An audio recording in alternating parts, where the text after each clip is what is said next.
Rainbow Six? I was a Call of Duty ranked star, and then I needed a game with more tactfulness to it.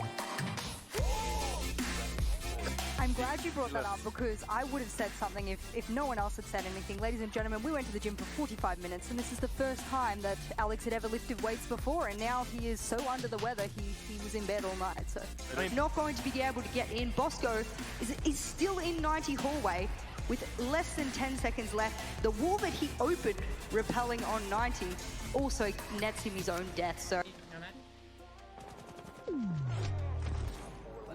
Good night.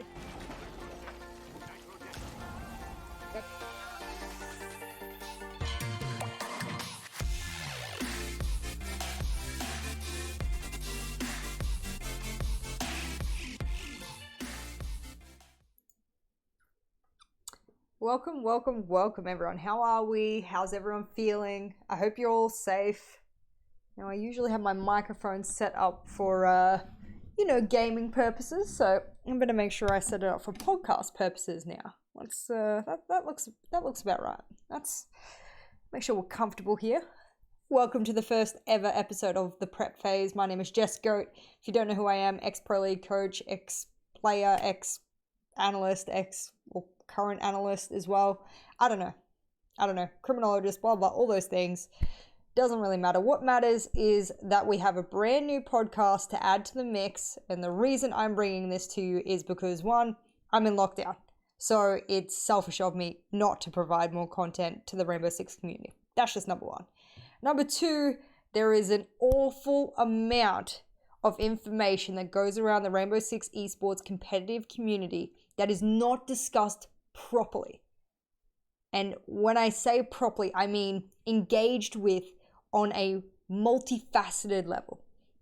There seems to be this pretense that we can discuss things in the R6 competitive community with malice and with bias and with a heck of a lot of misinformation. Let's go with that. We'll call it misinformation. What I want this podcast to be is to take all of those issues head on, but display every single side. I want to give you a holistic outlook on every single issue in R6 competitive esports. And so that's what this podcast is going to be about. So the prep phase is about getting you guys ready for the issue, to understand the issue intricately from every side. Not just one side, which we seem to be constantly getting these days, but from every side that we can get, that we can discuss. So that's what we've got. This is what's up. Hopefully everything looks clear on your side. There's no technical issues, audio issues. This is being done live, so you guys are going to let me know if there's anything that pops up. Obviously, we'll fix it as we go, but this will also be uploaded to YouTube, Spotify, and all of the 28 different podcast platforms that there are. So I appreciate you guys. If you like listening to the audio version and you're listening to this later on, thank you so much for engaging. If you're watching this live, thank you. You can definitely add to the discussion in the chat. I will be checking it throughout. Yeah, if you're listening to this on Spotify or wherever in the future, I appreciate you. Thank you very much. You can always message me on Twitter or wherever. Give me some, things to talk about, some things to discuss, because there's always going to be things to discuss in this damn community. I tell you that much. All right, I have a little bit of a list here. I'm hoping it kind of doesn't blind me. Oh, see, it does blind me. This is what Google Docs does. About a few things that I brought up that I want to discuss. I'm happy for the conversation to kind of split off if chat sees it necessary to want to discuss another aspect of the R6 community at the moment. It must be competitive related unless it's sort of very intricately game related, which would then become competitive related, if that makes sense. This podcast is esports related, so let's try and keep it that way where we can. Today I want to go over Challenger League, of course. Huge things happening in the Challenger League scene in EU specifically. We won't talk NA so much, and I think that comes out of the fact that there was nothing to really gain from the NACL other than prize money. But we will talk about other aspects of the NACL, which is more specific rather than the outcomes of it, rather the players, where they're going, what's going on. So then I want to talk about professionalism in esports, and the reason I've given it such a A broad subtitle here is because there's a lot to go through. We won't go through it all in one podcast, but I will have a little bit of discussion about it as to what I see fit to discuss today, and then bounce back and forth with those who are live with me here in Twitch at the moment. And then, of course, the future of PL/CL and Siege, mostly related to EU and NA. I don't know a lot about the APAC and how it's moving forward, but of course, I do know a bit more about EU and NA, and as does the rest of the world. You know, I'll only be talking about what I can talk about publicly. A lot of people are under NDAs, etc., so I need to be careful what I say, what I don't say. So I appreciate all of you understanding that there is discretion on a lot of what I say. So, absolutely. All right. It's a little bit cold here in Australia, so you have to excuse me trying to keep warm. I've got my coffee here. Of course, those of you who are listening to me and not able to see me at the moment, you won't see it. You might just hear a weird ASMR sip, but... All right, so let's start off with Challenger League. And the reason I want to start off with Challenger League is because it just finished. Literally just finished here in EU as well as NA. Now, we're going to talk mostly about EU to start off with because obviously there's a little bit of controversy around the last game, which was the pinnacle of CL EU between Diffuse Kids and Auglis. Now, if you missed out on that one, that's okay. But I suggest you go back. Why? Because Diffuse Kids and Auglis went to Clubhouse twice. That's not the kicker, however. What the kicker is that not only did they go to Clubhouse twice, but unfortunately, Diffuse Kids, who should have walked away with a PL spot, were denied. And a lot of people have said that it's karma related. It is actually not even skill related, but that it's purely karma related. Now, you're probably sitting there going, karma... ridiculous, no one believes in witches and magic and all those kind of things. Sure, fine. Let's go, let's all be realists here if we can. What happened in the end of map 1 when Diffuse Kids was 6 rounds? They needed 1 round to win that map and secure their spot in Pro League. All they needed was a 1 map win out of the 2 maps they were engaging with Auglis with. Right? They were like 6-2 up or 6-3 up or something to that effect. I can't even remember. My eyes were just glued to the screen. It was insane. And I believe, and I always stuff up his name, but I believe you pronounce it Avish. Avish said in chat, oh, you really got to win those. And it was in regards to a round that Auglis had lost, which put them pretty much on match point. Then Auglis, I don't know, that lit a fire underneath them, and all of a sudden Auglis started this rampage comeback. Just insane rampage comeback into a tie, which everyone turned around and went, whoa, what a throw. And I'm doing that, you know, sarcastically because, you know, when halves switch and everything like that, we know what it's like when teams, you know, change from attack to defense and vice versa. That can change wholeheartedly what a team would have achieved anyway. And I'm getting a confirmation that it was 6-3. Thank you. Then of course the comeback happens, the tie happens, boom, they've got to go to the next map. Map vetoes happen, they decide to go back to Clubhouse. However, this time, Auglis is aware that the Monty play that Diffuse Kids were playing was really hurtful to them, and so they ban it. And of course, I absolutely would have assumed that Sternab would be aware that they would ban Monty, obviously, and so therefore he decides to ban the Bandit so that he can deal with the walls better now that he doesn't have a very oppressive entry like a Montaigne because it's been banned. I thought it was a smart ban. Most people turned around to me and said, no, why would you ban it? There was no need to, blah, blah, blah. That's an argument for another time. Auglis comes into the second map, better prepared than Diffuse Kids, I guess, or more warmed up, or I guess not as deflated as Diffuse Kids were, wins the second map, puts themselves into Pro League. Now, that means that the 2 teams going from Challenger League into Pro League is Easy Dream and Auglis, instead of what a lot of people considered would be Easy Dream and Diffuse Kids, or Easy Dream and Penta were also in the running. So it was between Diffuse Kids, Auglis, and Penta, their new French team, as to who would go into Pro League. Now, on my notes here, we talk about diffused kids missing out by a mere map, August winning after coming narrowly close to a loss. Talk about Penta really quickly. Obviously, my relationship with Penta, a lot of people think it's rocky. It wasn't. I spent, almost a year with that team, treating them like brothers. Obviously, there was a fallout with several of them, not all of them. And that's their own problem to live with. And I gradually, I guess, moved on from it, turning around and going, look, that's the nature of some people these days. You can't trust everyone. And they've now got a pretty much brand new roster, so there's really no ties between me and in this particular team. And I think that players like Ravan and Enemy are very, very, very lucky they've got these new players, these new gunners, because these new gunners shined. They really shone through as, some of top tier French players that exist, beside players like Voy and Izzy Dream, and, we've got some Vitality players, etc. So,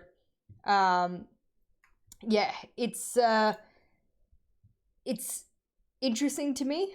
I'm going to say interesting, because I actually can give a personal account on this, that Ravan hasn't done better. I did check his operator list because, of course, we can't just go off KD. KD is a ridiculous statistic to rely on when there's so many roles in Siege. So I went and checked his operators and I went, oh, no. He played a flex frag role often. So what happened? And I often wondered whether or not Ravan just had a bad season, because I used to say when I was his coach that he was one of the best players on the team. Enemy was consistently our worst player, but he was the IGL. He was a support player. So it's hard to say whether or not someone else in his position would have done better. But yeah, I was upset for Ravan to have not had the season I personally thought he should have. But other players then got to shine because I guess he didn't get to shine as much. And, I got to watch Blaz and Alive and a couple of the other players just really step it up. And I thought that was really cool. Goes to show that recycling old Pro League players back in over and over again is not the play. Because we've consistently seen that most of the teams that sort of end up shining are the ones that bring in new flavors, new people, new skill into their lineup. And that's the ones that sort of end up pushing themselves a little bit further than the ones that recycle continuously. So, that's talking about Penta. And then obviously Izzy Dream. I got to coach Voy, who stepped in with Samsung Morning Stars for a while. It was a pleasure to work with him. He'd never played in English. He'd never worked in English in that capacity. I don't know about a lot of the other players, but very proud of Voy. So that's Challenger League in EU wrapped up a bit. If you did miss out on any of it, there are a bunch of graphics all over Twitter, all over Reddit. Scroll down, do a quick search. You cannot miss it. There's a bunch of statistics from, the likes of, I think Ace did quite a few graphics for the CL as well for EU. So you really can't miss out on it if you do search it. So make sure that you do, because these guys are putting in a heck of a lot of effort to make, the semi-professional tier 2 part of our competitive scene seem as professional as it probably already should be. Okay, and that's a topic for another podcast, which I definitely want to go through, is the professional... I want to say this right, because I have to be careful what I say without, there's a lot of people online, as you guys know, who will take anything I say and paint it with their own picture. Regardless of my intent, and intent means jack shit these days. If someone can paint something a certain way, they damn will. So I'm always very careful how I say things now. I think the quality of Challenger League in multiple regions is bad, for lack of better phrases. It is bad, it is embarrassing, and it doesn't show much worth for people going from tier 3 to tier 2, etc. So that's what I kind of mean by that. So yes, CL recap, done, dusted, boom. I can put a strike through all of that. The next topic is probably the most discussed topic very broadly in R6 esports, especially on Twitter recently. Now, I'm going to start, and I wish I could bring it up on the screen for you. I actually didn't prepare a scene for this, so I actually can't. And I'm wondering if there's a way I can do this. Maybe I could go display capture? Is that like a... I might be able to do that for you. I'm just going to read it for you because people are going to be listening to this later, so I'm going to have to learn, jumping into a podcast, how to sort of just say everything out loud so that no one misses anything. There was a tweet it was less than 2 weeks ago. It was less than 2 weeks ago from a UI technical artist who's known as Ant-Nil on Twitter. He is a Ubisoft employee. He does the technical artistry for Ubisoft.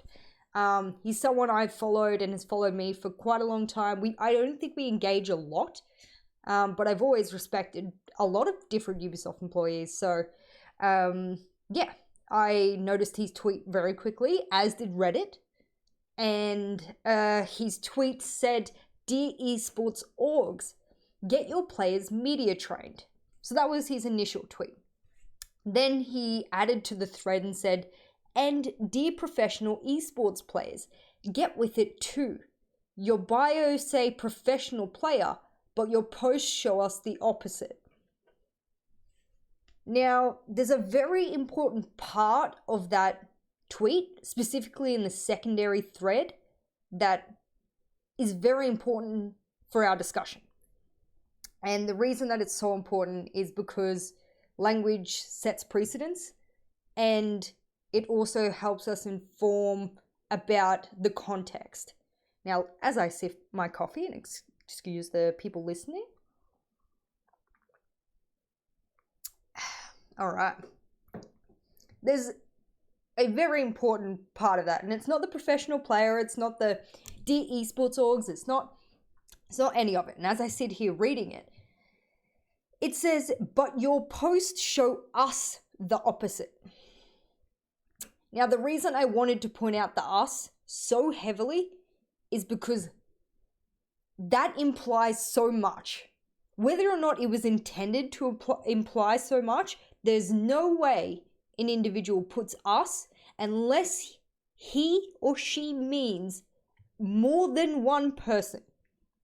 Now, as someone who works for Ubisoft, saying us, that shows me a world of different statements and meanings, and I read that thinking, God, my goodness.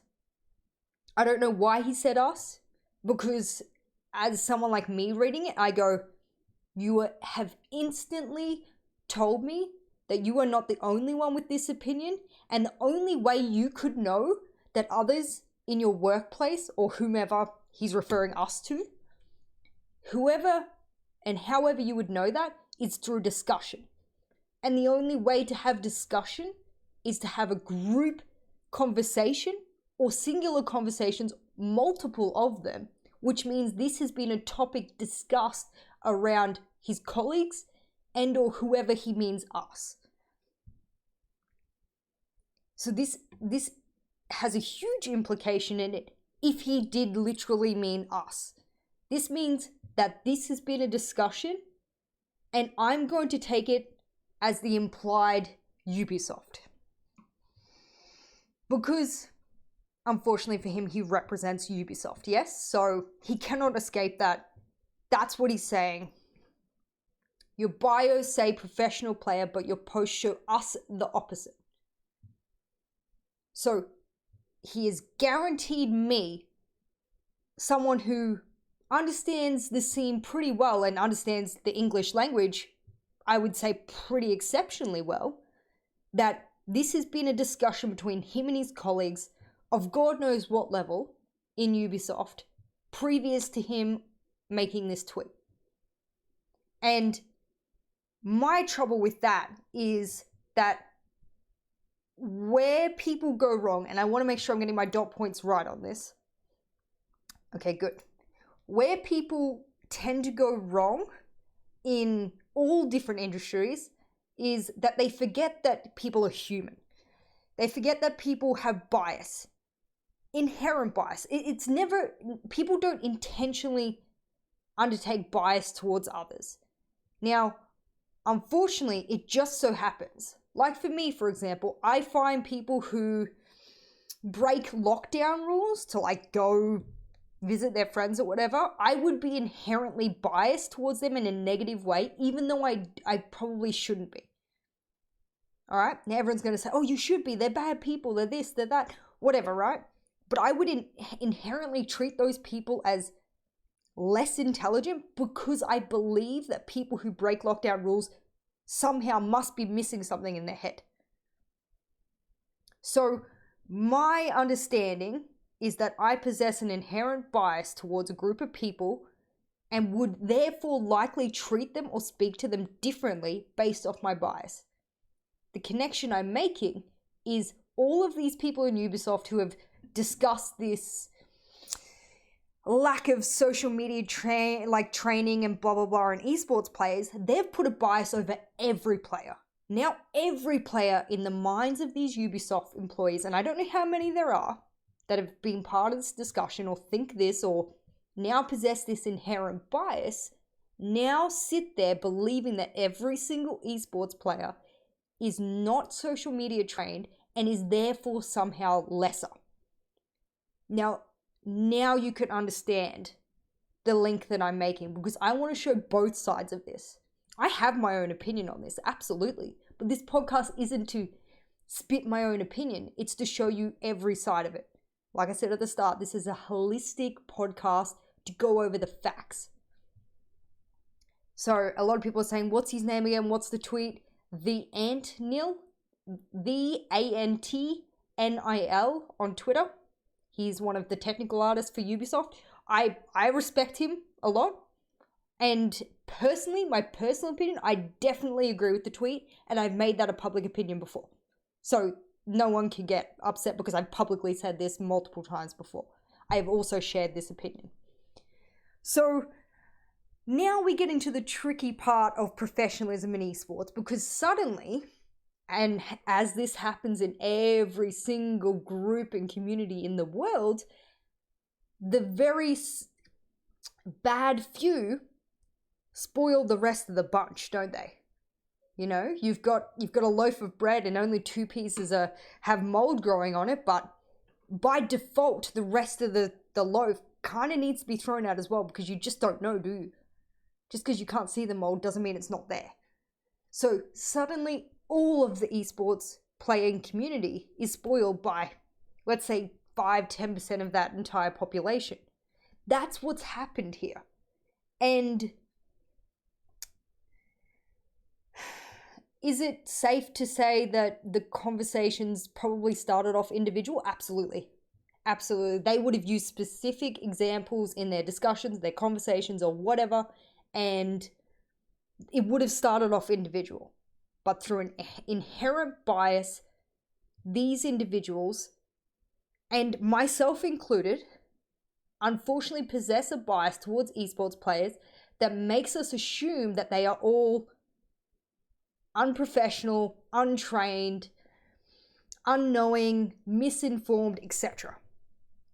And this will continue throughout the existence of esports until you reach such a professional level that it's treated like a friggin' traditional sport or something to that effect. A tier 1 traditional sport, for example. So that's the holistic outlook on it. If we go more specifically and we talk about what Antnil has said here about esports orgs, get your players media trained, let's start off with that first part. Personally, on a personal level, I've said this multiple times, I agree. Why do I agree? Because if you had ever put professional tier 1 esports players in Rainbow Six and their posts side by side with posts from traditional sports players in NFL, I know it as soccer, but you guys call it football, hockey, whatever it might be, and you put those tweets side by side, you would think that the tier 1 esports players come from an entirely different world. And when I'm talking an entirely different world, I'm talking a world where unprofessionalism reeks through their paragraphs. Absolutely reeks. There's a different expectation in esports. There's a different culture, which would be a huge underpinning as to why we see different types of tweets, why we see different expectations or limitations or lack thereof. And then, dear professional esports players, get with it too. Your bios say professional player, but your posts show us the opposite. That is something that will not change for a long time, because Siege is littered with people who unfortunately don't understand the hierarchy of their job. Now, that's the next part of my dot points here, is entitlement in esports. This is where I want to be careful, because I have lived this myself. I've been very aware of moments where, especially early on in my professional coaching career, I'd say early in 2019, I made opinions to Ubisoft under an entitled position, under a position I thought I was entitled to make those opinions upon. No one in this community is as entitled as some of us have behaved in those particular roles. Ever, ever, ever. I look back on that and I think to myself, thank God I've learnt from that, because that's gross. That level of entitlement that I shared with hundreds of other competitive players and coaches and support staff is disgusting, but it's part of the culture. And in fact, that culture is worsening as the years go on. There is a culture, a sickening culture of entitlement in the Pro League and Challenger League community. And we need to be absolutely careful that if we don't start stamping out that culture, that it will start to seep through players beyond Tier 1 and Tier 2. And we can already see it. Now, this is why you can see some Tier 2 players that just simply do not make it in Tier 1 or continue in Tier 2, because they're just not possible. It's not possible for them to behave professionally enough. You know, the players can't put up with them, the coach can't put up with them, etc. Now, and there is a note in chat that for the video portion of the podcast, if you're listening to this, you won't see it, of course, but that I should, and I was thinking of, I should move my cam over and have like dot points on the right-hand side so everyone can follow the talking points. You're absolutely right. I will get to my editor and make sure that we shift everything over, add some dot points, stuff like that, get it done in advance. 100%. I'm going to be I'm going to try and talk about both sides of entitlement in professionalism in Rainbow Six esports, because I've lived it. I did it. I was on the other end of it. I've been on all sides of entitlement in R6 esports that I feel very confident talking about it. Now, there were times in early 2019, like I said, as a Pro League coach, that I said things to Ubisoft or Ubisoft staff that made it sound like somehow me being a Pro League coach meant that I could magically change certain states of the game or the way that they implemented certain things or whatever. That's entitlement. Now, that will continue to be seen by players and support staff for years and years to come. And so it should be, but it's the methods by which we go about this entitlement that are so strongly incorrect. And I never want to name names. I'm always careful about how I talk about experiences, because even with the whole Penta thing, I never wanted to name names, even though, oh God, it would have been good. And it's why they actually never came out with them. They said they couldn't talk, but they could. But I told them if they did, I'd just release the screenshots. I was under no NDA. None of us were under any NDA. But I'm absolutely certain they were terrified of all the I keep all screenshots of all WhatsApp emails, etc. I'm a bit of a freak. It's the criminologist inside me, of course. But so we left it on good terms that way. But the entitlement of players to assume that they are owed everything in this scene is awful. It is absolutely awful. It's almost as if players prioritize how the game exists around them only, and that's it. And it's okay to think about tier one, the game needing to be shaped around the best players in the game. I have no reservations about that opinion at all.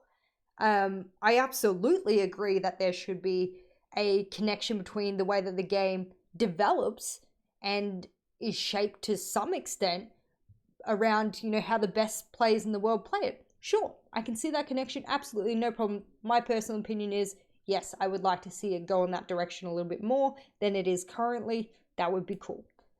If we look at both sides of it, can you imagine being a multi-million-dollar company like Ubisoft who is sitting there with a hierarchy bigger than I could name, a hierarchy that goes way further than I'm able to even bring out to you? Imagine a Christmas tree kind of hierarchy where, it starts at the top of the board and it goes down to higher management, lower, and blah, blah, blah, and all the artists and this and that and developers and blah, just goes down to like hundreds of people, hundreds and hundreds.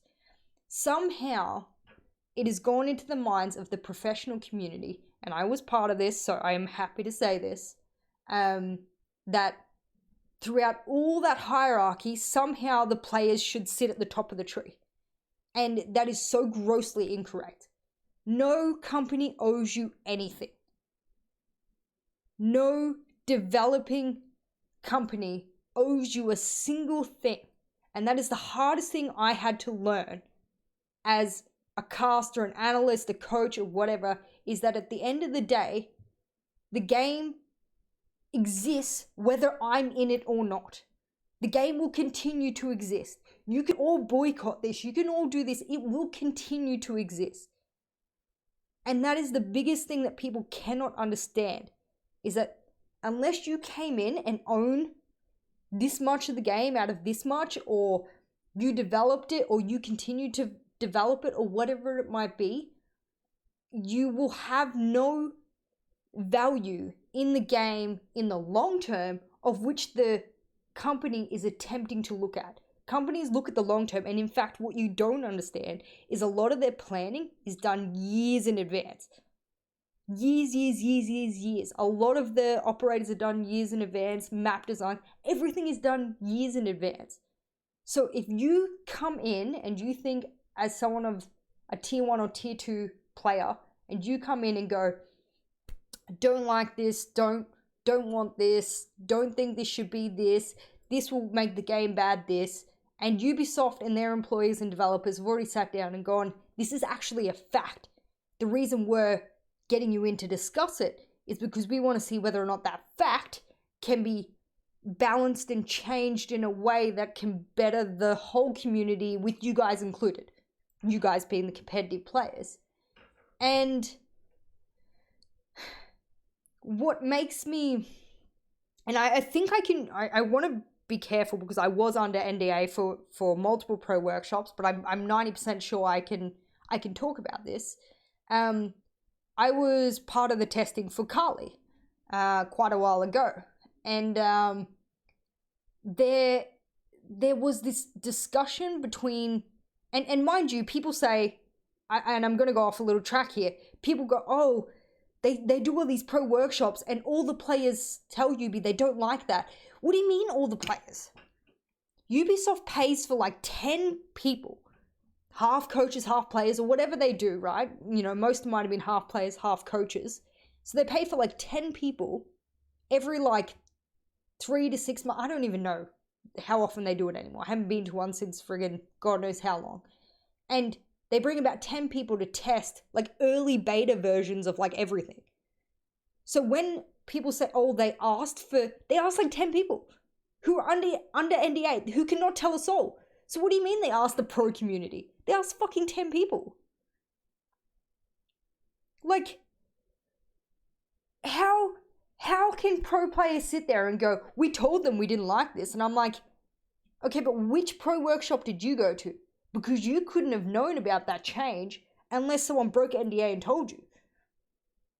So you're telling me that people broke NDA to tell you about a change and you're unhappy about it, about a fact that you shouldn't have been told until it was open in the test server. So if you're talking about test server changes, cool. But suddenly some people are talking about things that they shouldn't even know about. So there's that professionalism as well. And I actually called out an entire room of pro players and coaches one time when I was at the pro workshop. And I said flat out, I said, anyone who's in this room who goes home after the workshop and tells their teammates or their coaches or their friends or whatever, the things that they've found out in this pro workshop, of course, future operators, gadgets, etc., then you should be fucking ashamed of yourself. And the entire room went silent. Now, I don't know if that was silent out of shame. I don't know if that was silent out of thinking about what I had said.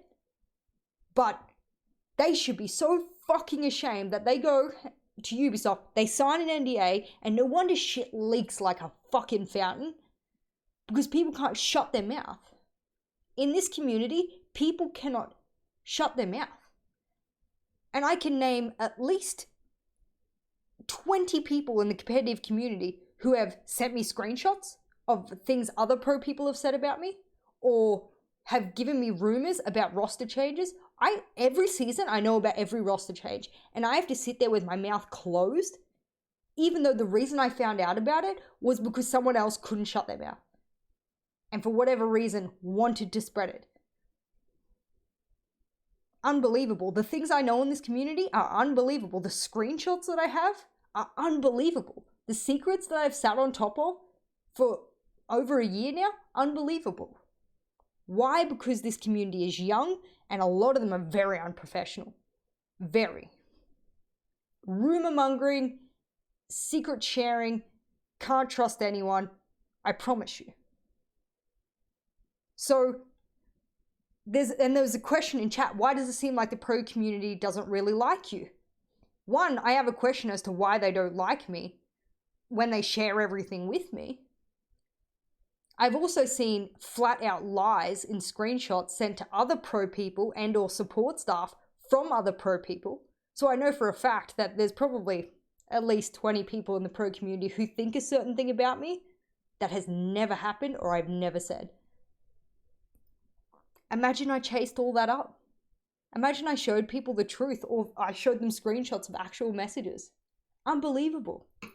It's like high school. I have always said the competitive community is like high school. And I've never accepted that. I've always said I will be transparent. That's why I made the video after Penta. And the most transparent you can be is the most honest you could be. I always tried to be as honest as I was allowed to be. Always said everything as blunt as possible. Plus, I have the memory of a goldfish. Most people who know me know I have friggin' horrible memory. And if you want to lie, you have to remember the lie. I just don't have time. So, this is what we mean about entitlement in the Siege community, is that a lot of those people think they won't lose their position. And they are actually quite right. Because as I found out, most players, as long as you have the majority in their team, have majority rules. No matter how ridiculous they are, no matter how toxic they might be for the team, if there's a majority rules, it is extraordinarily difficult to remove that player. I know. So, if you have enough people on the team that want to stay together, and 3 out of the 5 is usually enough, then those players will tend to be the ones that stay in the team. The majority rules thing is a huge thing. And we got severely off point here, and that's fine. It's meant to be, a holistic discussion about whatever you guys want to discuss. And someone did make a point, a large chunk of the competitive community is made up of early to mid 20-year-olds. They're barely out of school. They're not yet adults. Sure, we can put age on there. We can talk about the youngness of them.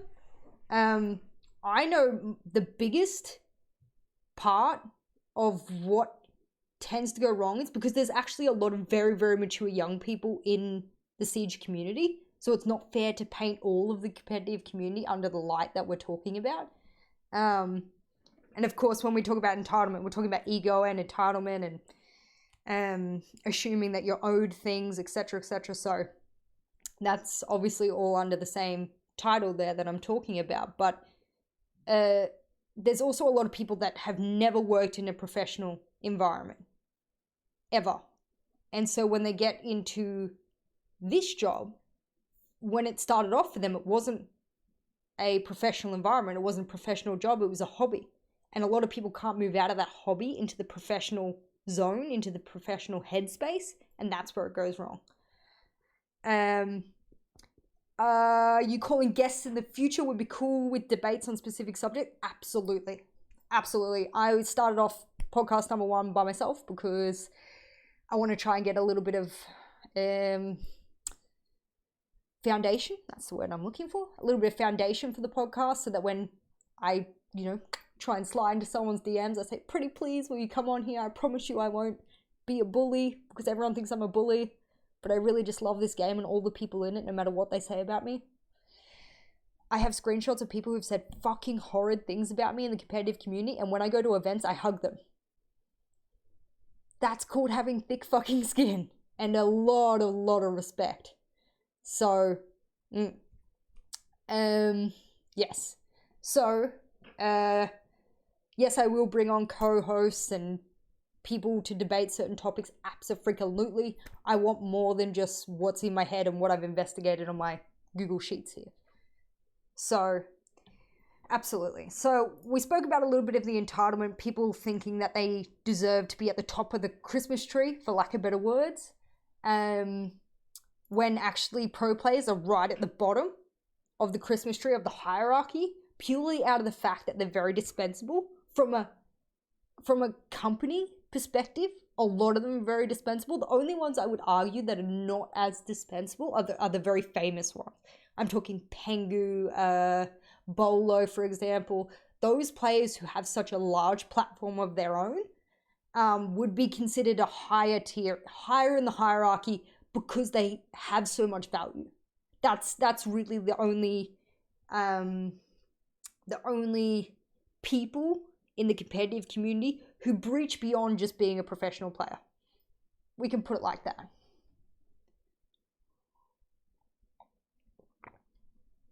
All right, so my next dot point here, my last for this subheading, of course, if you'd like to discuss more of it, absolutely, is how that misunderstanding of hierarchy comes out through social media. Now, we've had, who I want to do an absolute shout out to is Pengu. Maybe 6 months ago, he was unfreaking bearable on Twitter. Really unbearable. To the point where people were screenshotting his tweets and like,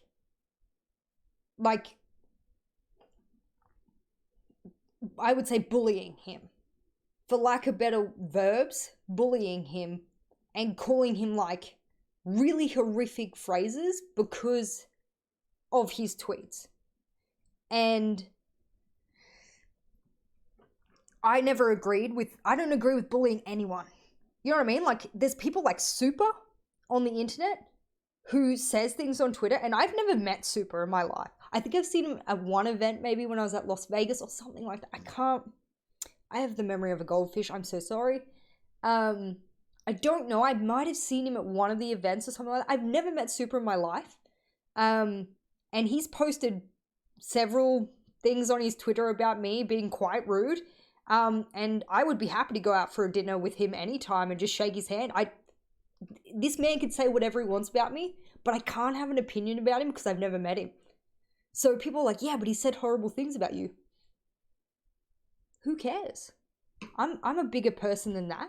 I don't actually know the man.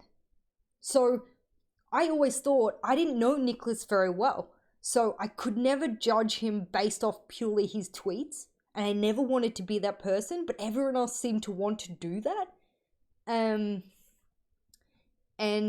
I think that's probably the worst bit about how a lot of us are painted on social media is sometimes you make tweets for controversy. I know I've made many, many, many tweets for controversy before, and purely to get a reaction out of the community or out of the person that you're posting about. And I think Super does that sometimes. If he does genuinely dislike me, I don't know what I've done to him, but that's okay. I accept people have their own opinions as they want to. But I think a lot of people had a misguided opinion towards Pengu because of the way that he was on social media. And now we're starting to see that come out on through other players. And Pengu, how he is now on social media, is like chef kiss. I don't know if he was trained or I don't know if he just kind of grew into it as the years sort of went by, but his tweets now are like 100% like good to read. Like he disagrees, but the way that he words it is like professional. I'm like, oh, that's a professional player. Oh, I read that. Yeah, that's a professional player. It's professional. There's no other way of putting it. He writes his tweets professionally, even though you can tell that the entire connotation of that tweet is meant to be negative. But it's written professionally, so he gets away with it. So, someone in my chat just said, why would you not judge someone who is hating on you for no real reason? Doesn't it show a lack of maturity in them? Well, and thanks for asking that question, Katie. I moved from criminology into esports knowing that I was coming from a industry where most of my colleagues were like 60 to 70 years old or 50 to 70 years old to less than half of that. I had to come to terms with the fact that I was coming into an extraordinarily immature industry where most people would very likely take up immature positions and statements and opinions just by pure nature of their cognition, of their neurodevelopment. Through no fault of their own, their neurodevelopment was too early for them to be able to talk about or make a statement that maybe could have come out better. So I think that for me to judge people in this community, given that there is a culture, and I partake in that culture. Guys, if you've read my Twitter, you see me partaking in that culture on Twitter. Most people who know me in real life go, God, your Twitter's nothing like you. That's for a very big reason, and that's because Twitter is business for me. I need analytics. I need impressions. I have a paid sponsor. I got to keep those numbers high. And unfortunately, Twitter thrives off drama sometimes. And I hate to be known for that, but that has been the one recipe that has worked time and time again. So it's okay for people to have negative opinions about me on the internet, because most of them will never have an effect on my paycheck or my job or anything like that properly. So I've never had an issue with them because they've never actively come at my job or my loved ones, or, you know, they never cut my paycheck. So for me, it shouldn't matter because I have, you know, a lot of love in my life and I live very comfortably, and, you know, I continue to have jobs. So I really shouldn't worry. And I think that that's how a lot of people should think, especially if you're going to come into the esports scene, you've got to have a bit of a thick skin. So, yeah, you have to think like that. Now, social media is a tricky one. If we finish off this subcategory of the podcast about what was initially the tweet by Ant Neil saying, "Dear esports orgs, get your players media trained, and dear professional esports players, get with it too. Your bios say professional player, but your post show us the opposite." I want to end that kind of topic by saying no org I was involved with, social media trained their players. No org that I was involved with. Now, it was only a couple, so that's not to say much. I don't have a huge statistical analysis to go through. So I get it.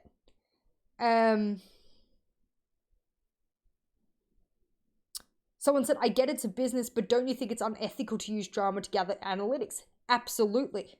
Absolutely.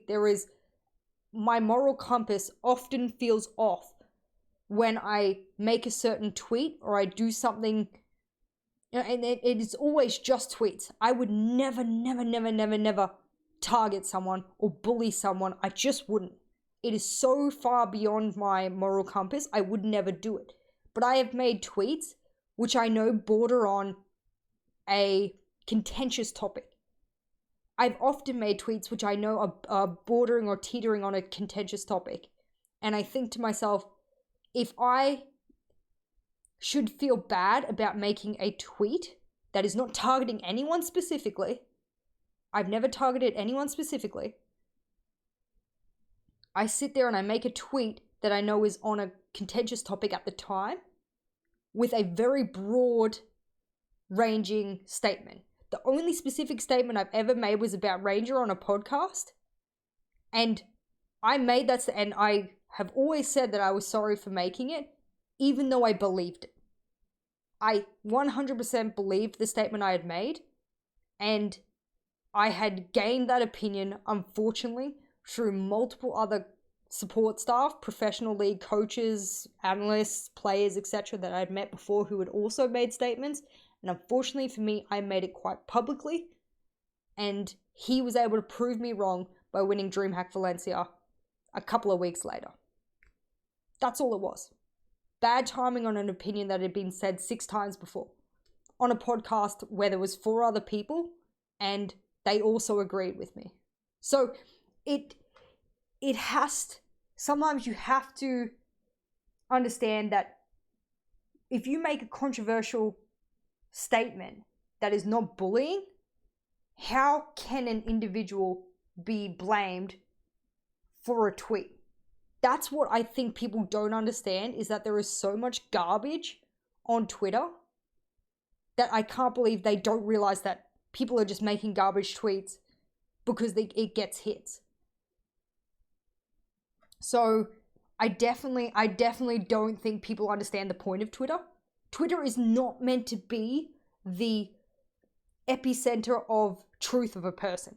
In fact, I would say Twitter and Instagram and everything are the fakest parts of people ever.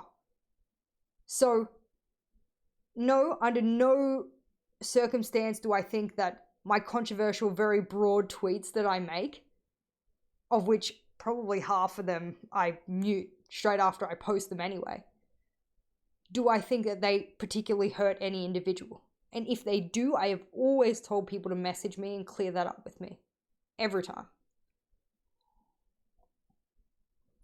I would never attack an individual. Ever. I would not bully an individual. And if you can point out where I've actually bullied an individual, I would be extraordinarily surprised.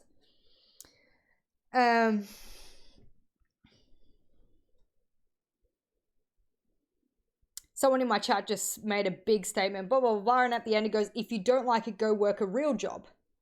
And I think that's the problem with some of the people in the community, is that they don't realize that Pro League is a real job.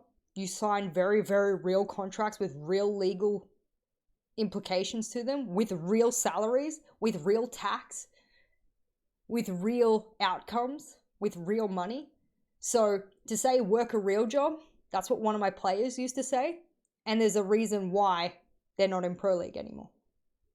Is because if you don't want to take it like a serious job, which you are signing to, you are paying tax, you are gaining a large salary, then if that's not a real job, I don't know what a real job is. What does a real job mean? An office job? I don't know what that means. So, yeah, no. No. All right. We're going to move away from the professionalism esports. I'm happy to continue to discuss it, but we're going to move on to the last topic here of the future of Pro League and Challenger League in Siege, both in EU and NA. This has been a highly contentious topic. And just to follow up that last quote about work a real job, the individual then stated afterwards, if you can't handle the way games are and the nature of them, then you shouldn't be doing it in the first place. Cultures exist only when you make them. If you persist with a certain attitude or culture or workplace culture and you make that the norm, then that becomes the norm. It doesn't have to be the norm. And this is why we see organizations like DZ, for example, set a new standard for organizational and team workplace attitudes and culture. That's why they are at the pinnacle of where they are. So if you've ever studied culture or social sciences or anything like that, you'll know very quickly that culture can be shifted. It's a top-down thing, unfortunately, but yeah. All right. Our last topic, as I said, the future of PLCL for NA and EU.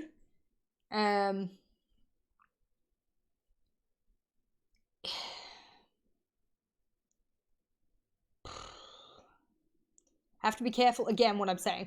I really want to think through it because I do have my dot points here and I want to make sure that I'm getting it as factually correct as possible. I don't want anyone walking away from here spitting misinterpretations of what I said or anything like that, or trying to assume that I know things that aren't true, etc.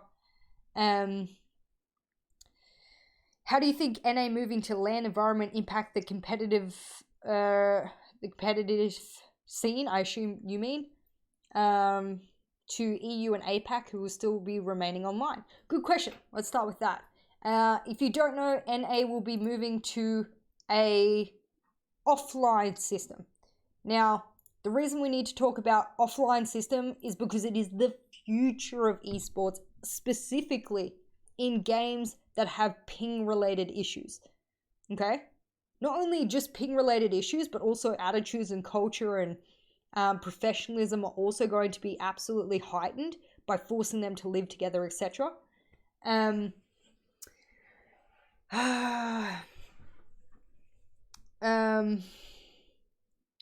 Yes, and someone asked me, I mean LAN for pro. So offline for NA will be everyone moving to Las Vegas, and they will all play in a central location there, and they all must also reside in Las Vegas. So teams will need to move there. They will all live there together with their team. I don't believe every team has to have a team house. I just believe every player must reside in Las Vegas. So an organization might turn around and go, oh, yeah, you've all got this much, and then they all go out and get their own apartments. Sure, I'm sure that could be a thing. Especially for teams who maybe don't want to all live together in one house. Maybe they've all got, two people share these apartments or two people share these apartments. I don't know. I'm pretty sure that it doesn't matter as long as they reside in Las Vegas. So as long as they're residing in Las Vegas, sweet, you're good. As long as you can show up to work, which is the I don't know, I think they'll move to 2 games a week or something like that. Fuck, I'm making assumptions here. This is me making assumptions. However many games a week they're going to have on LAN, and then, boom, they scrim online, or, I don't know, maybe they'll get to do it in the central location as well. Who knows? The reason this is a huge thing for Siege is there's multi-factors to this. Let's start off with the organization as a whole. All the team lives in one central location. Imagine the content you can produce. Imagine looking like a real fucking team because all of your players can be in one fucking frame. Imagine how much sponsors are going to be drawn to a team that can actually look like a team.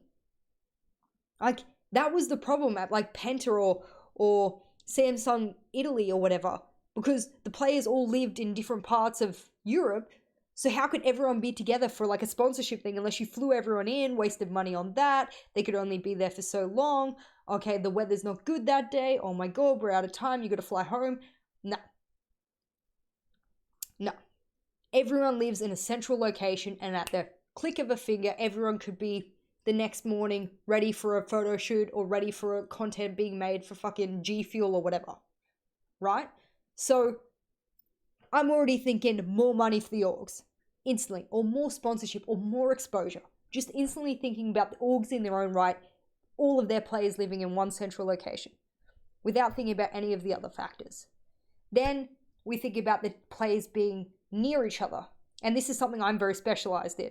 I spent about 6 years at university becoming a criminological human behavior specialist. I'm actually, unfortunately, well, when I say unfortunately, just because the pure nature of my work, I'm a pedophilic and sex offender specialist. But in order to be that, I had to specialize in human behavior, specifically criminals or the human mind and cognition. And one thing I found extraordinarily interesting is the way that you can, we call it humanization. So this is what online platform does. It dehumanizes people to each other. This is why people can be quite mean and not realize that there's a person that they're being mean to because it's just a screen. So by putting all the players together, there becomes a factor of humanization. All of a sudden, their teammates are real people to them. This is very important for the psyche. This is extraordinarily important for interpersonal relationships, and this means that the players might actually treat each other like adults and humans. Because the things I've heard players say about each other behind each other's back or to each other on Discord or TeamSpeak or something, if they were in person, they fucking would not have said that. Without a doubt. The things people have said to me on Twitter, without a doubt, they wouldn't say it to my fucking face. Why? Because there is no humanization. So this is why having players together there humanizes each other, which is a super important social factor in keeping people more synergized. Let's use that word, more synergized. This is why you see DZ. They might not be all super friendly with each other, but the fact that they live with each other means there's consequences to their behavior to each other. The humanization factor takes place therefore. So there's that. There's just simply those simple factors: money, sponsorship, humanization, socialization, friendships, whatever. And then it comes down to things like practicality. Now, if you're playing each other on LAN build, there's fucking one ping. There's one ping. You press mouse 1 and that fucking gun's firing. None of this, I pressed it and 0.4 seconds later, the gun boom, done. Bullets in the skull, done. Easy. There is nothing. LAN builds are so smooth. And there's a lot of you who will never get to touch a LAN build. And I was lucky enough at multiple of the LAN events I've gone to just jump on and see what it's like. Thing is smooth as fuck. LAN builds are smooth. Every player loves scrimming, loves playing on a LAN build. Any player who doesn't, something is wrong. Every player who I've ever worked with who's played on a LAN build will tell you that it is superior by far to play on a LAN build. Now, you then move an entire Pro League system from whatever ping they originally had to now everyone has the same ping, and they're all on extraordinarily low ping where everything happens the moment you press the button, and beautiful. So competitive integrity is raised tenfold by doing just something as simple as that. Now you've got to think about the quality of production that can be done. You can interview players this is my makeshift microphone, and this coffee cup is Bolo, alright? Sorry, Bolo, you've become a New York coffee cup, okay? This is what happens. I'm the caster, let's say I'm the caster, or I'm the host, the desk host, and as soon as the game's done and TSM win, and I walk over to Bolo and I go, "So, Bolo, what did you think about how you played today? You dropped an amazing 20 bomb." "Oh yeah, Jess, I love quick peeking everything. It's great. That's awesome to hear. How'd you feel about your comms?" "We felt great, thank you."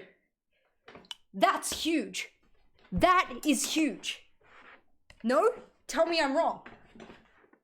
Tell me I am wrong that content doesn't look 20,000 times more professional when you stand there with the player in the exact moment they just won that match and you interview them live. None of this webcam bullshit.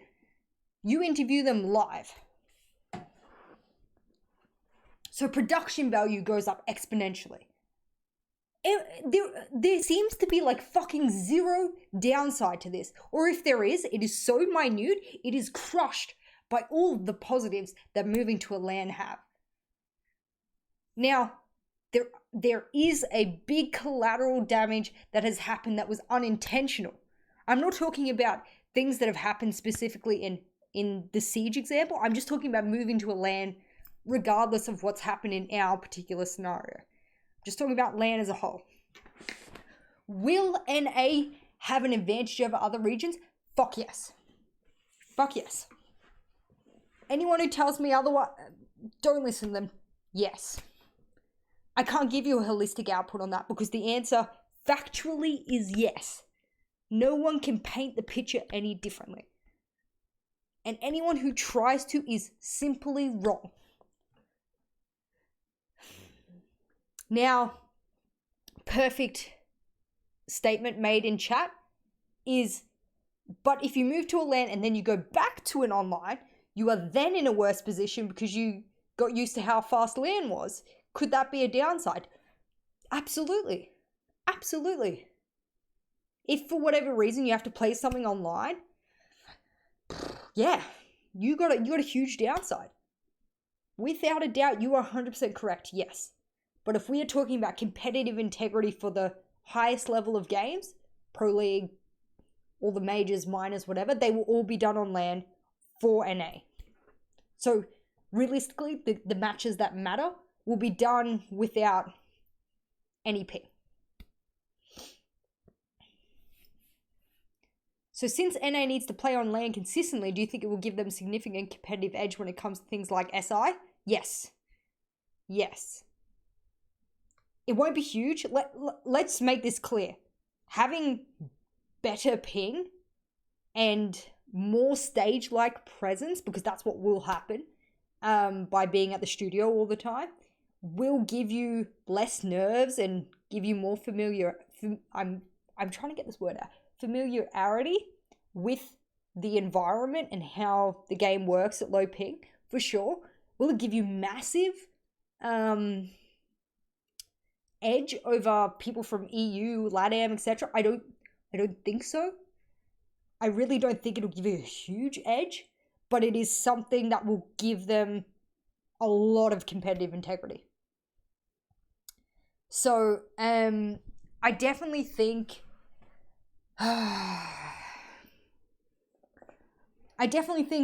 there's been no argument about it moving to a LAN because it's great. It is awesome. There are so many pros to it that you can't argue otherwise. However, if we go specific now, we can talk about what happened in Siege now. What happened in Siege now was Ubisoft, their contract ends with ESL, and they make a decision to go, all right, we're going to partner with Faceit, because they've done huge things with CSGO, etc., blah, blah, blah. They're also with Live Nation, who deals with huge, famous artists for concerts and stuff like that. So they're with people who've produced things way bigger than Siege has ever produced. So they've decided to go to the big boys. They've said, let's take our budget, go to the big boys. We want the biggest, the best. What can we do? You've done CSGO before. CSGO is fucking huge. It is the biggest FPS in the world. Tell us what we can do for our league to make it the best that it can be. All right? Now, that's one thing I want to say that Ubisoft did right, is they turned around and said, look, we don't know everything, so we're going to get someone who seemingly does know everything. And anyone who faults Ubisoft for that is an absolute loser. You are a loser if you think them going to Faceit and asking the biggest boys in the league how to do it, then you're a loser. I'm sorry to be so blunt, but you are absolutely a loser. It's people who can't admit that they're not as good as they are. I mean, Ubisoft openly said, don't have experience in running the biggest things in the world, so let me admit that I'm not that good, and let me go find someone who's good at that. And that's what they did. So, props to Ubisoft for that. Faceit says, whatever they say, right? They have all these meetings. God knows how many years this has been in the works, mind you, because everything happens well in advance. And they sit down with Ubisoft and they go, well, you need to do this, and then you need to do this, and each region would need to do this, and EU couldn't really move to a LAN. And my assumption as to why EU couldn't really move to a LAN is a lot of visa and language restrictions. I don't know for sure. Maybe in the future they will. But yes. And in chat, they're all on LAN. Yes, all majors are on LAN. We'll talk about the circuit system. It's called the circuit system. We'll talk about the circuit system straight after this. And memory of a goldfish here, so I'm losing my train of thought. Faceit turns around and tells Ubisoft, this is what we need to do. And Ubisoft goes, cool, here's a budget. Tell us how we're going to make it happen. Let's make it happen. And they go, yep, cool. So we need to meet with all the organizations. We need to run the pilot program so that there's a constant financial ecosystem for all the teams to be able to afford their players and their housing and all this. And then we give appropriate exposure to certain players and teams and blah, blah, blah, and all this kind of stuff. And then they all go to a LAN environment. Everyone's like, yeah, this is great, yeah. And then all of a sudden an organization goes, oh, yeah, look, we're based in Seattle. We can't do it. And Ubisoft goes, fuck.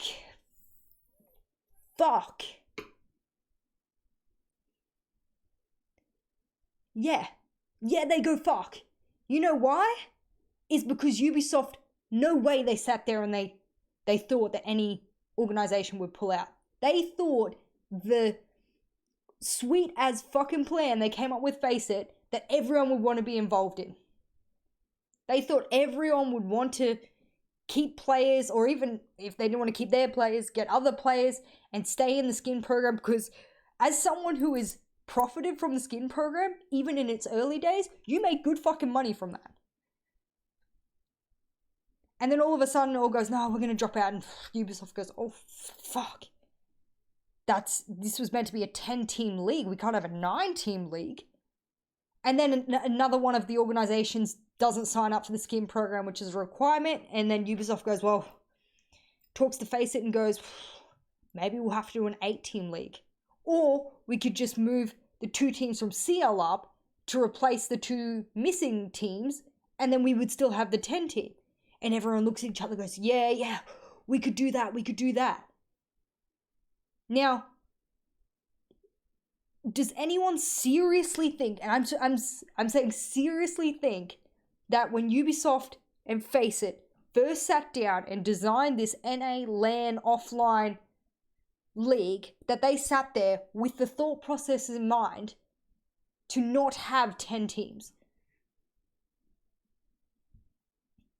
Because if you can prove to me, if you can flat out prove to me that they, at whatever stage along these discussions, turned around and said, we don't want 10 teams from the get-go, then sure.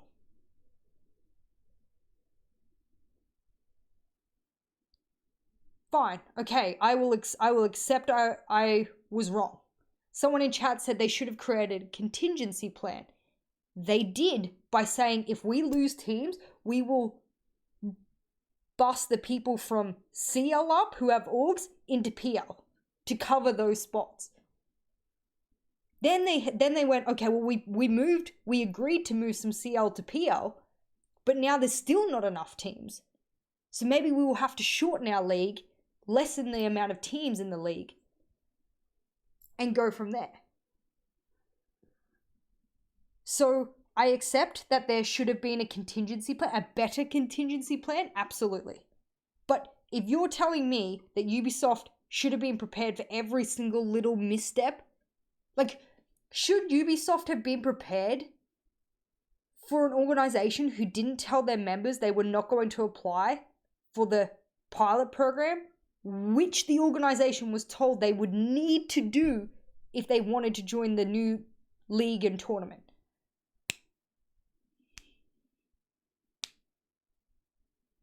And someone in chat just rightfully said then, but isn't this weeding out orgs that aren't ready to commit to Siege in Ubi's terms in the long term? That is absolutely.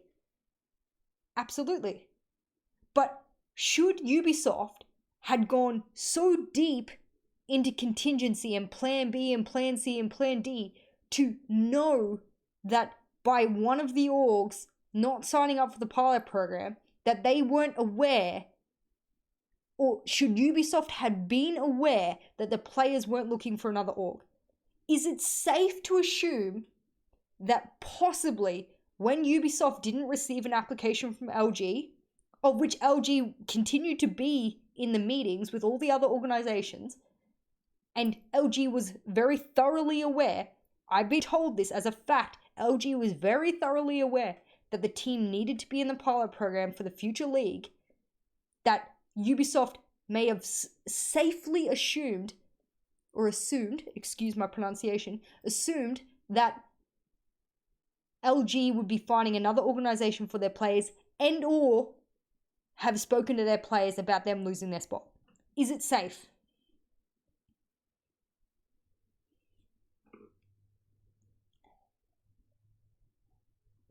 That is my number one question.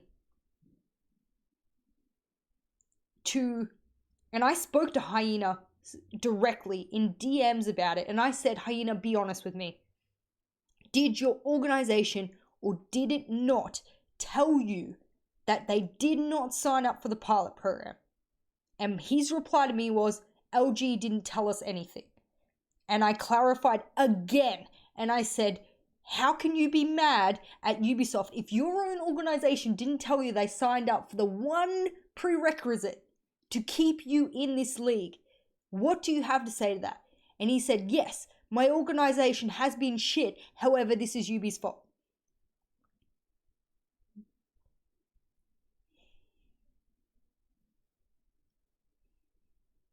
Now, you have to wonder, at what point does Ubisoft just turn around and go, look, this is so ridiculous that they couldn't even make a statement on it.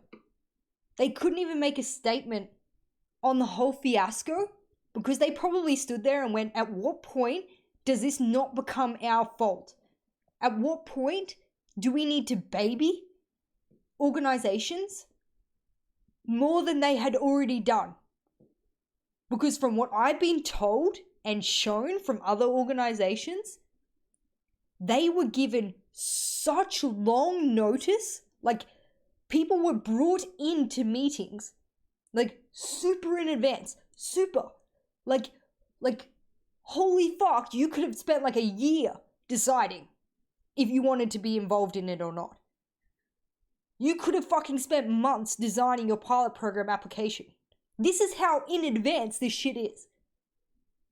So, absolutely, had the players have been told early enough that their organization did not apply for the pilot program, then the players could have turned around and said, Luminosity, this is not good enough because we will lose our spot. What are you going to do for us? We need you to go to Ubisoft and try and work out a contingency plan for us so that we can stay in the league. That I would have accepted. If they got fucked over after they'd done that, then absolutely, I would turn around and be like, fuck, wasn't the org's fault. I would.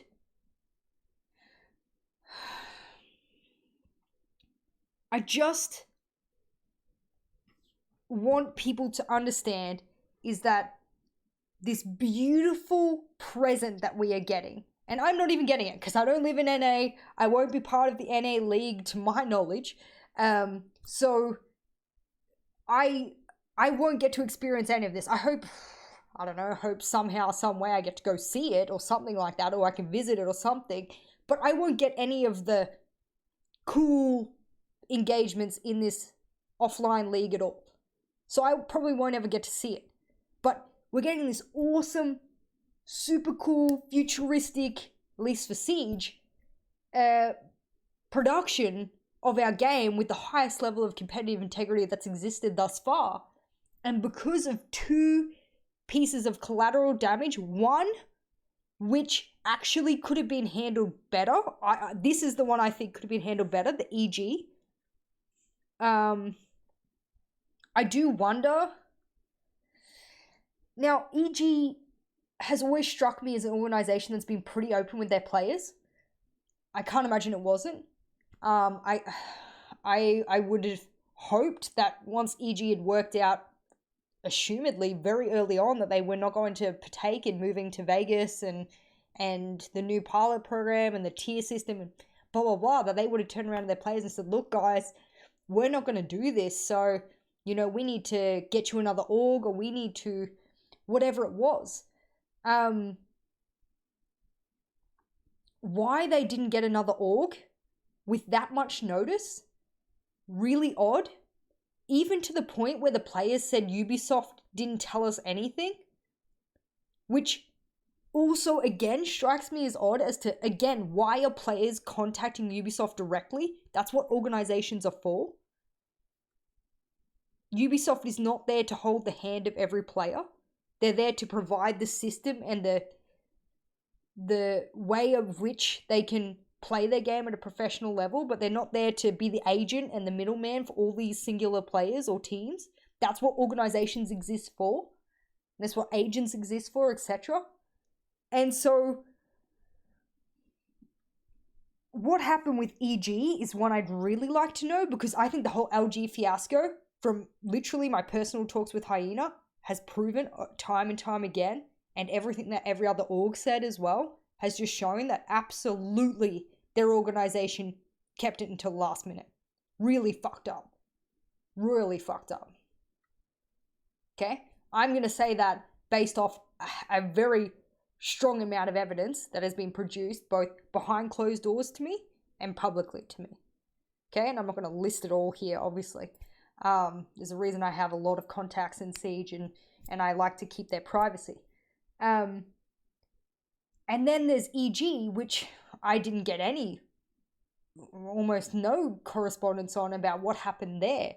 But again, would have been my assumption that they would have known early on as well.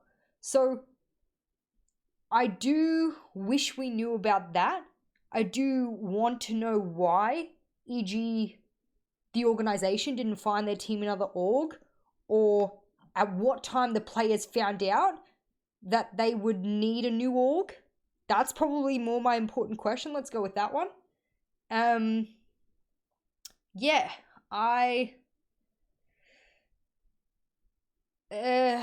someone in chat said, from what I understand from Necrox, they had no time to or option to look for another org. That's two completely different things. So one, having no time, that doesn't make sense, because organizations met many, many, many months in advance. So not having time is not a good enough excuse.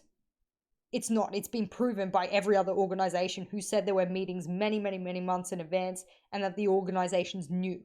So that point is completely disproven.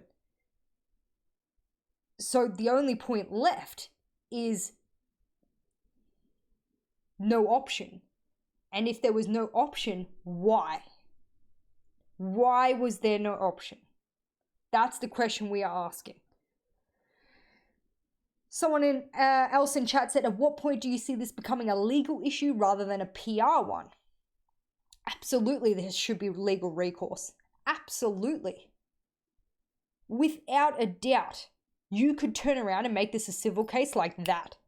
If I was a player, I would turn around and I would grab everything from the organization that showed all the pilot program, the everything that was going to be happening, and calculate. You'd have to estimate, of course, but calculate what you would have made as a Pro League player under the skin program, and then sue your organization. And say, I lost my full-time career, I've also lost this much publicity, I've also lost this much fan base, I also lost a possible income of this much from the skin program, I also lost this much from a possible salary as a Pro League player. Absolutely. Absolutely. I would turn around, I'd sue. I would sue. Someone in chat said, I assume the EG players have been told way too late by EG, and when they asked what to do, they got told the ship has sailed already. Doesn't mean there were no time or options to begin with. That's the phrase I want to talk about. Doesn't mean there were no time or options to begin with. That's my question. If the other organizations who have stated very publicly and also privately to me that they had met with Ubisoft in multiple public forums or private forums with multiple organizations involved over many, many, many months ago. If they could turn around and say, yes, the players could have known or should have known by this date, then we can be certain for both the EG and LG players how long they were kept in the dark by their organization. Because every single week that they were kept in the dark over and over and over again was a week they lost finding a new organization, and is a week of damage I'd be fucking kicking my organization for. I'd be taking a civil suit so fucking fast, it's unbelievable. Now, I can say that with certainty because in my country I can take civil cases quite easily. I have a good knowledge of the criminological system, of the legal system. I did criminology and justice. I hate law, but it's part of, both of the degrees that I had to take. And I could go and I could do it under 10,000 on my own. I wouldn't need a lawyer. However, I don't know what it's like in the US from a civil perspective. I don't know what the court costs would be. It's probably extraordinarily costly to have a lawyer and go through that for however long it would take to go through a civil case like that. So in the end, they would just lose everything they made. Do you know what I mean? It would just cost too much out of pocket to begin with. So, yes. That's a huge... No one's going to pay for a lawyer for that kind of insane legal battle that they would have to go through. So we could just simply say that as a simple fact, no one has the money to start that kind of battle. Whoever loses the case pays the legal fees in the US. Well, there you go. So you'd have to be pretty certain you're going to win. You'd have to be pretty certain you're going to win. Because if you got to pay the legal fees for LG, oh, God, that's terrifying. That is terrifying. Now, I guess we'll end that whole LG EG talk on the comment from Fatal that says, looking on the outside in at the timeline between Reciprocity pulling out and EG/LG pulling out, I'd say the org withheld information from their players. Now, there was a comment, and I believe it was on Twitter, I might be wrong, that stated that, and I think maybe one of the EG players may have posted or something, again, bad memory, that Reciprocity had been given help to find another organization and was allowed to find another organization from Ubisoft.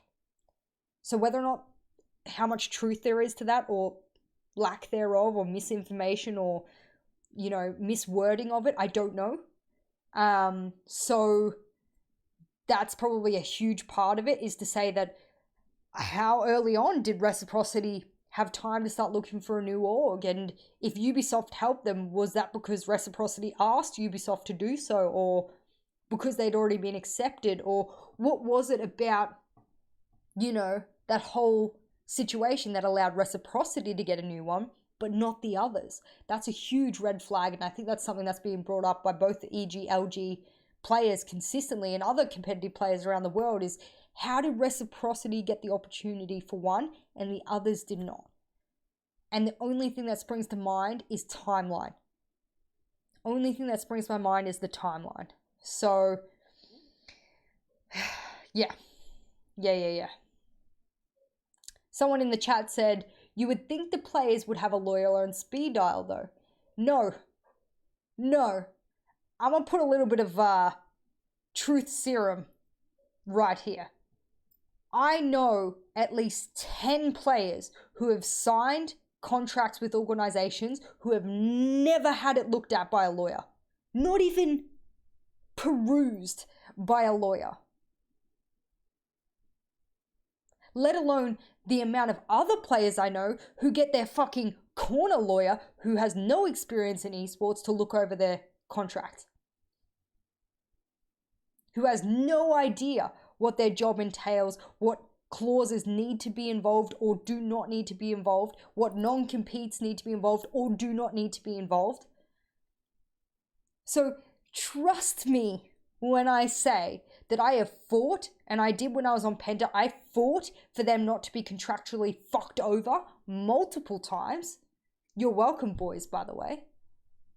And I fought and I fought and I fought, and I know double digits amount of professional and Challenger League players who have signed contracts that have never had it looked over by a lawyer and wouldn't even know who the fuck to call if they got in trouble.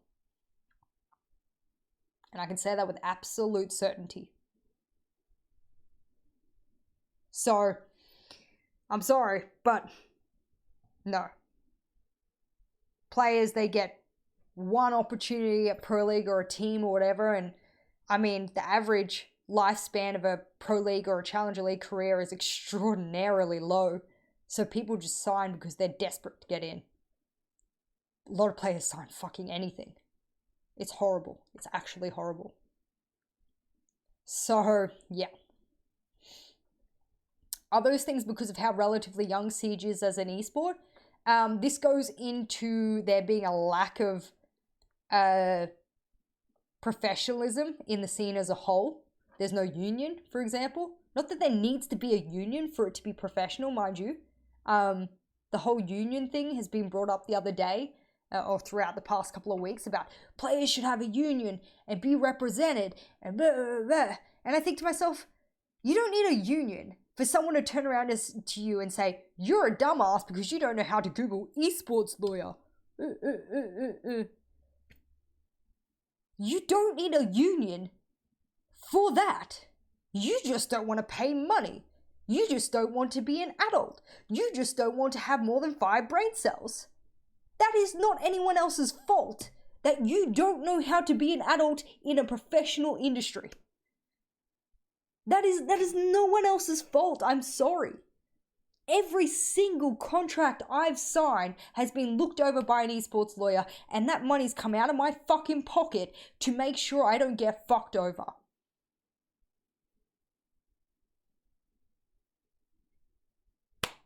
That's literally it. So when I talk about professionalism in Siege, I'm talking about from like literally the player up. Players wouldn't know fucking left from right about getting an agent or what an esports lawyer is or how much they cost to peruse or go over contracts or how much it is if they need to do A, B, C, or D legally. Everyone turned around after the LG and EG thing and said, players need representation. Absolutely they do. But for whatever reason, players don't want to go get themselves represented. They just want things to land in their lap. And that is not how it works. If you are a freelancer or you're like in my profession, for example, at the moment, I'm a freelancer and every single contract I get, whether it's a paid sponsorship, analyst desk, when I was coaching or whatever, I had to accept that there came a cost at getting that checked over and making sure that I wasn't being fucked over. Someone in chat just said, well, I guess it's much less cool to pay a lawyer and put a picture of him on Twitter than doing the same with a car. I don't mind anyone who flaunts their money. I'm super on the side. If you've got cash and you want to flaunt it, go fucking nuts, dude. Absolutely go nuts. I love going on super expensive holidays. I save a lot of money a year going on super expensive holidays all the time. I'm lucky to live very nice. I mean, I worked fucking hard, but I'm lucky. I got a good bank account that can support expensive holidays. I don't care. Flaunt it all you want. But if you then later on want to turn around and go, oh, I got fucked over, and I say, yeah, but what did your esports lawyer say when you signed the contract and you discussed to them that you wanted A, B, C, and D as a clause? Did you do that? How many players out of, let's say I grab 100 players, and I'm not going to count APAC because that's a fucking shit show. APAC is a fucking shit show. There's like 2 teams max that get paid a livable salary, if that. So I'm not even going to talk about APAC. It's a fucking mess. It's embarrassing and sad that my region is so far behind. I feel fucking horrible, but whatever. That's a whole other topic. if we talk about EU and NA, for example, let's say I pulled 100 players, a pool of 100 players, and I asked all of them how much they paid their esports lawyer, or whether their lawyer was even esports specific for their contracts, and whether or not they made sure that they went back and forth about what the clauses were and what they meant, and their lawyer explained to them what every clause meant. How many of them could turn around and say, yes, I did that?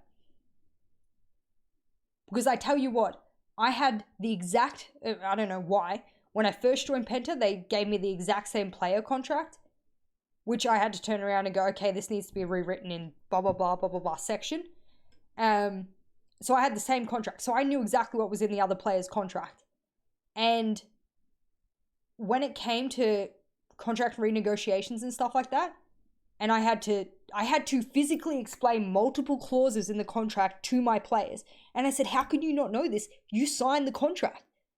How can you not know that this entire clause means blah, blah, blah, blah, blah? How can you not know if you re-sign this new contract that this clause means blah, blah, blah, blah, blah?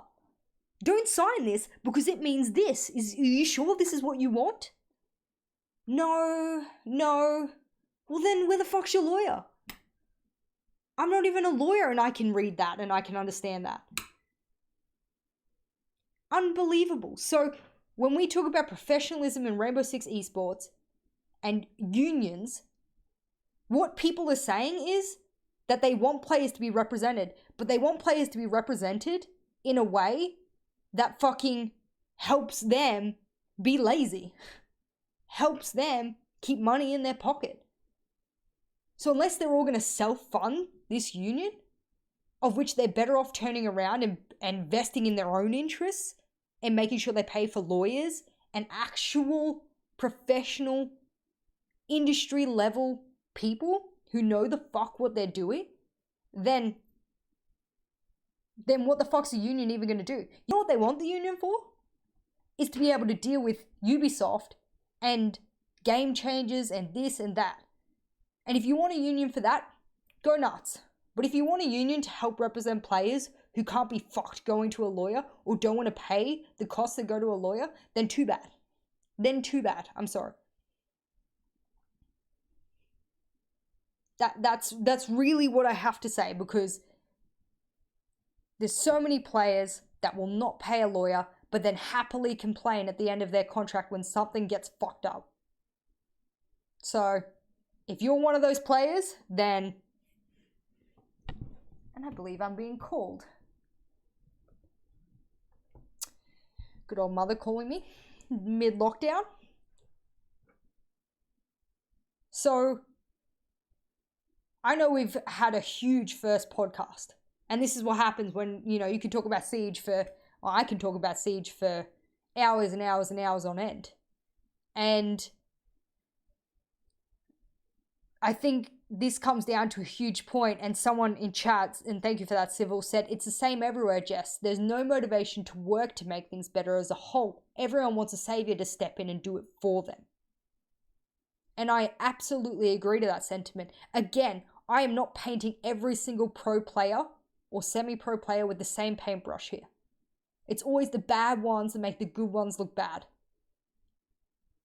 And make it look like they're all painted with the same paintbrush. Absolutely. When I'm talking here, I'm just talking about those players as an overwhelming amount, as a majority amount, that have unfortunately painted the Siege R6 competitive, especially Pro League scene, as unprofessional.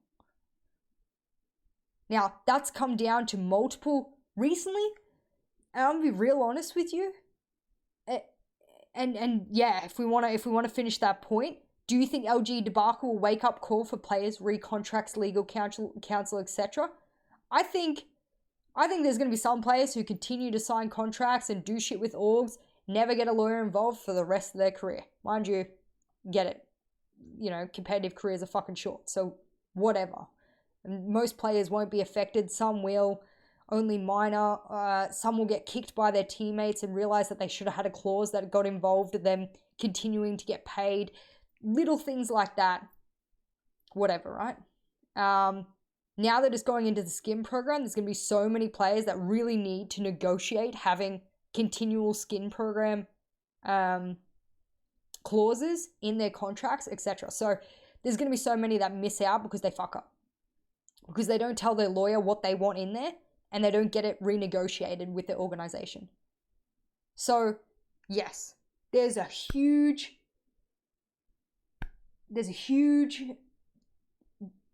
gap between what people want, or what players want, and what they're getting. And that gap is them assuming that they've already met halfway, but most of them are only moving 10%. And they want someone else to move 90% of the way to meet them there. And that is just not how the world works. That is not how a professional industry works. And someone in chat just said, if you can be asked to get a lawyer, and if you get fucked over, I'm sorry, but you deserve it. It's basic common sense. So it's unfortunate, because what I think happens is a lot of young people are very opportunistic. If a lot of the community is young, then therefore a lot of them are just leaping at it, and they want it, and they don't want it taken away from them, so they don't argue what they see to be arguing. Yeah. The beautiful Amerta in chat, congratulations, by the way, Amerta. One issue is that with legal representation is expensive, and there's very little money in R6 outside of Pro League. So many players cannot simply afford to just hire a lawyer and check a contract. People should, but it's not always easy to do depending on their individual circumstances. Absolutely, I made that point before, is that what I think a lot of people don't want to do is pull out of pocket. They want someone else to be their savior. And unfortunately, that's just not how it works.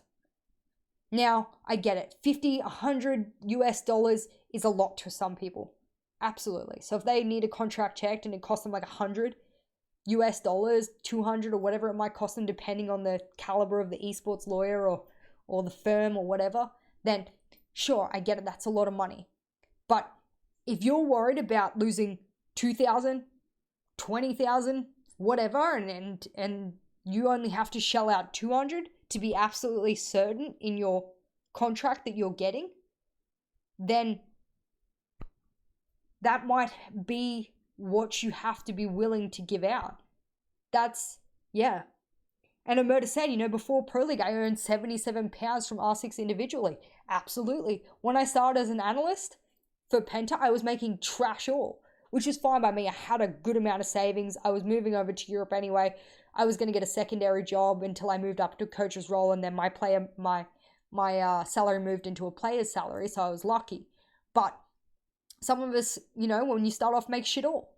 So how can we afford to get our contract checked? Absolutely. Absolutely, that's always an issue. But unfortunately, that's the realism of it. That is literally the realism of it.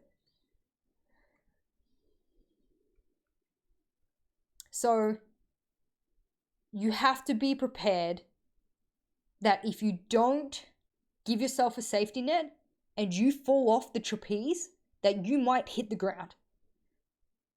If you didn't buy the safety net and you got on the trapeze, then that's your risk.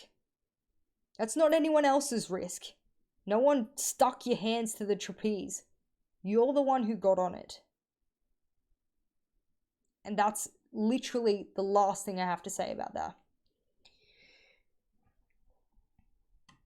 So, going through, like I said, huge 2-hour podcast. Didn't mean for it to go that long. Chat just seemed to be very engaged. I appreciate you guys a lot for coming in and being as engaged as you have been. We've gone through quite a few points throughout this podcast. I will do my best to be a little bit more specific going into future podcast episodes. Focus on max 1 or 2 different points. Try and get people in here to thoroughly discuss the ins and outs, and continue to give you guys a holistic overview of the events and the different discussions in Siege Pro League at the moment, or Siege competitive scene. Yeah. Nothing else to say about that I at least have at the top of my mind. If there's anyone else that wants to quickly say something or ask a question in chat, I'm happy to talk about it. I will upload all of this to Spotify, YouTube, Apple Podcasts. There's like 12 others that people have told me I need to upload it to. So I'll do my best to get this podcast up on every single platform that everyone's asked for.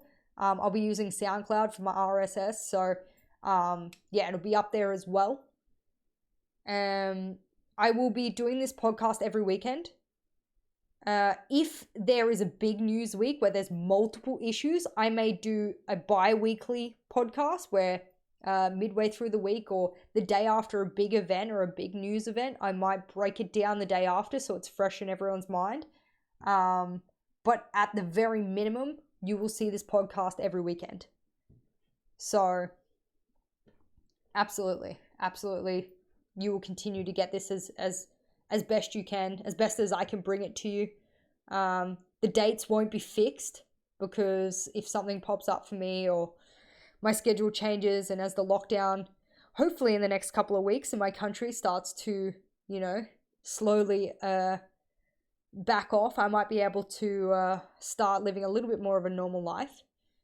So yeah, we will see. But big shout out to the Challenger League teams who moved from Challenger League into Pro League. That's Izzy, Dream, and Auglis. Shout out to you guys, all of the players and support staff.